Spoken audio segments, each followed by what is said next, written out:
Kita perhatikan latihan 2.3. Soal pertama, hitunglah momen yang terjadi akibat kombinasi gaya 90 pound di titik 0 dan di titik A. Ini kasusnya sama seperti contoh tadi, ya.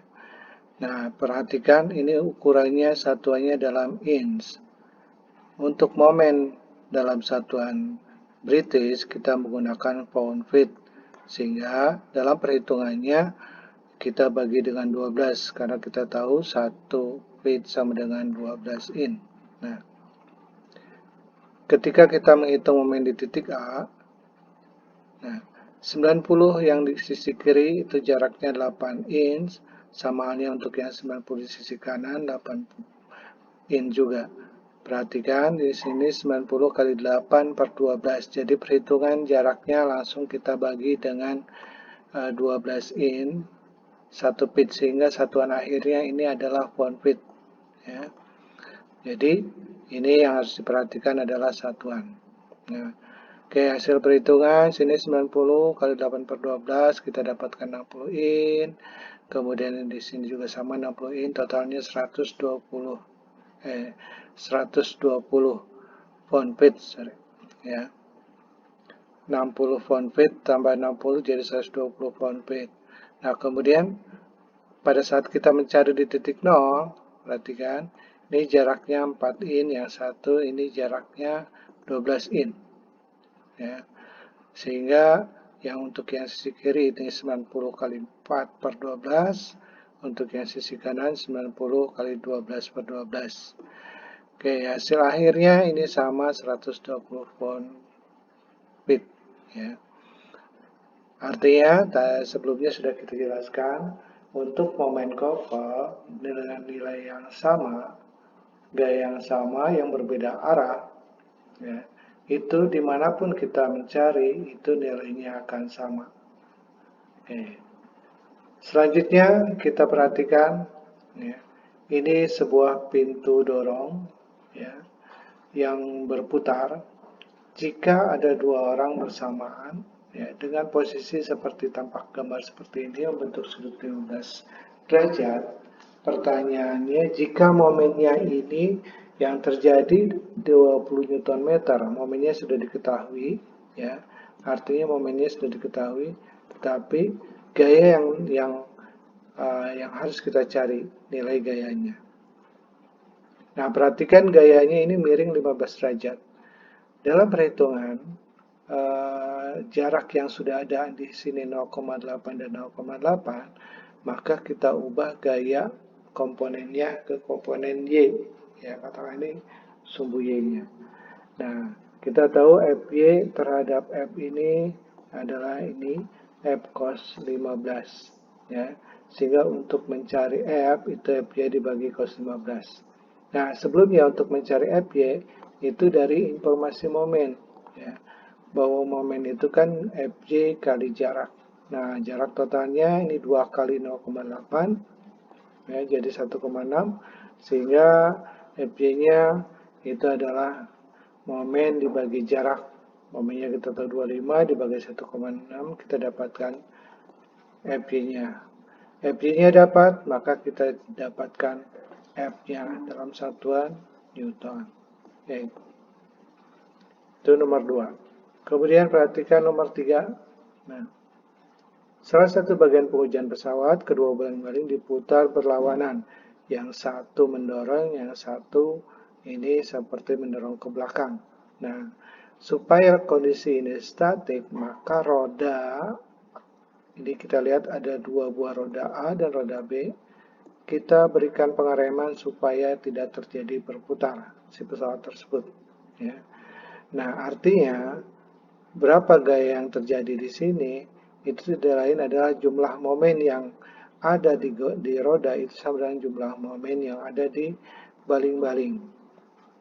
Nah, untuk mencari gaya pengereman itu kita buat kesamaan momen, yaitu momen roda sama dengan momen di baling-baling.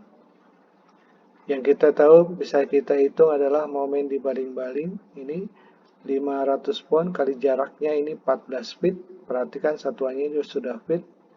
Nah, itu akan sama dengan gaya pengereman kalikan 8 feet. Ya. Dari sini kita dapatkan gaya pengeremannya.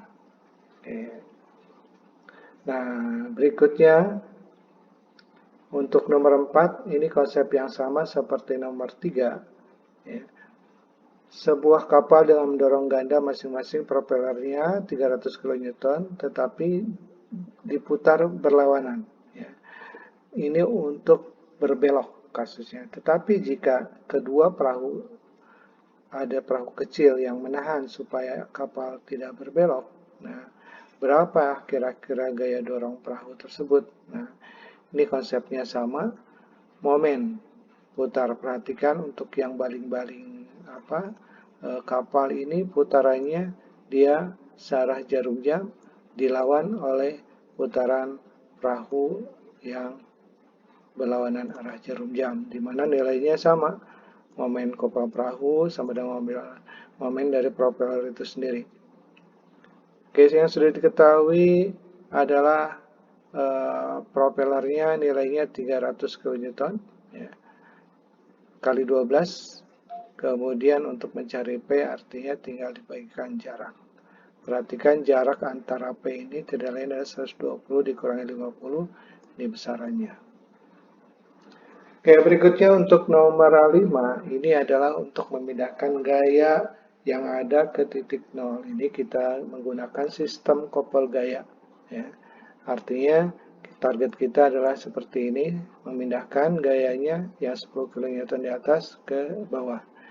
Nah, ini sebenarnya kita hanya tinggal memindahkan saja, yang perlu kita cari adalah momennya.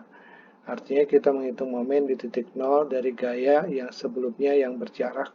Nah, perhatikan untuk yang momen ini, dia putarannya terhadap titik O, dia berputar berlawanan arah jarum jam, jaraknya cuma 75 mili. Sehingga kita dapatkan momennya 10.000 kali 0,075 atau 750 Nm.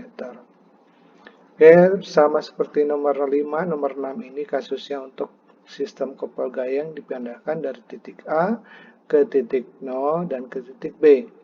Nah, ini target kita yang ke titik 0 seperti ini gambarnya, yang ke titik B seperti ini.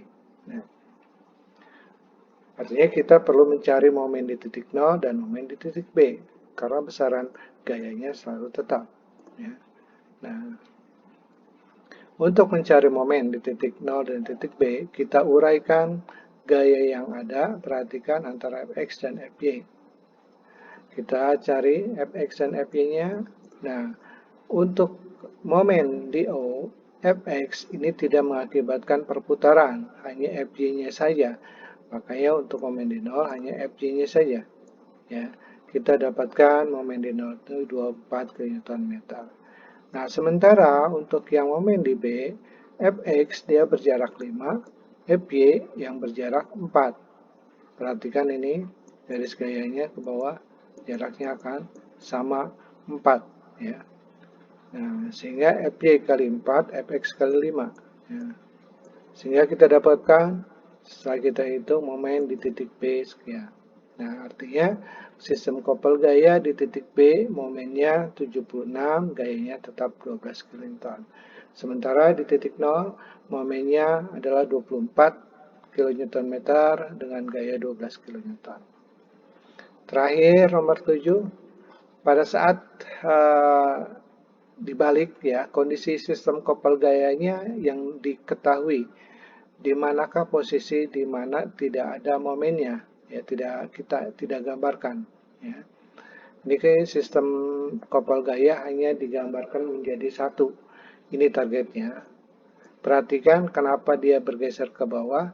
Putaran di sini putarannya dia searah jarum jam. Sehingga kalau terhadap titik 0, posisi gaya di bawah, dia akan berputarnya searah jarum jam. Makanya dia posisinya di bawah sumbu X. Kalau di atas sumbu X itu artinya perputarannya dia berlawanan arah jarum jam. Nah, untuk mencari jarak dia bergeser dari titik 0 ke bawah ini, D ini kita menggunakan rumus momen. Momen itu kan gaya kali jarak, sehingga jarak itu adalah momen dibagi gayanya. Ya, 80 Nm dibagi 200, kita dapatkan 0,4 meter. Ya. Nah, artinya dia berjarak 0,4 meter di bawah sumbu X. Nah, itu adalah contoh-contoh perhitungan dari momen kopel.